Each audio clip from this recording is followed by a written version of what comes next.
ಬಾದಾಮಿ ತಾಲೂಕಿನ ಕರಡಿಗುಡ್ಡ ಎಸ್ಎನ್ ಗ್ರಾಮದಲ್ಲಿ ಚಂದಾಲಿಂಗೇಶ್ವರ 20ನೆಯ ಜಾತ್ರಾ ಮಹೋತ್ಸವದ ಅಂಗವಾಗಿ ಪ್ರತಿ ವರ್ಷದಂತೆ ಈ ವರ್ಷವೂ ಕೂಡ ಸಾಮೂಹಿಕ ವಿವಾಹ ನಡೆದವು ಮತ್ತು ಮಹರ್ಷಿ ವಾಲ್ಮೀಕಿ ಸಮುದಾಯ ಭವನವನ್ನ ಬಾದಾಮಿ ಮತಕ್ಷೇತ್ರದ ಜನಪ್ರಿಯ ಶಾಸಕರಾದ ಶ್ರೀ ಭೀಮಸೇನ ಬಿ ಚಿಮ್ಮನಕಟ್ಟಿರವರ ಅಮೃತ ಹಸ್ತದಿಂದ ಉದ್ಘಾಟನೆ ಮಾಡಿದರು.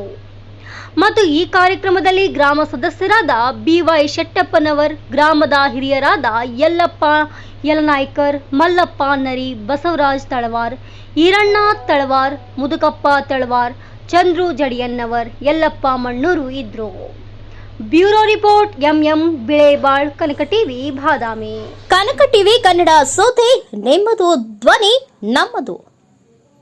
ನಿಮಗೆ ಯಾವುದೇ ಸುದ್ದಿ ಹಾಗೂ ಜಾಹೀರಾತು ನೀಡಲು ಹಾಗೂ ರಾಜ್ಯಾದ್ಯಂತ ಪ್ರತಿ ಜಿಲ್ಲೆ ಹಾಗೂ ತಾಲೂಕಾ ಭಾಗದಲ್ಲಿ ಮಹಿಳೆಯರು ಹಾಗೂ ಪುರುಷರು ಬೇಕಾಗಿದ್ದಾರೆ. ಆಸಕ್ತರು ಕೂಡಲೇ ಕರೆ ಮಾಡಿ 9380661853.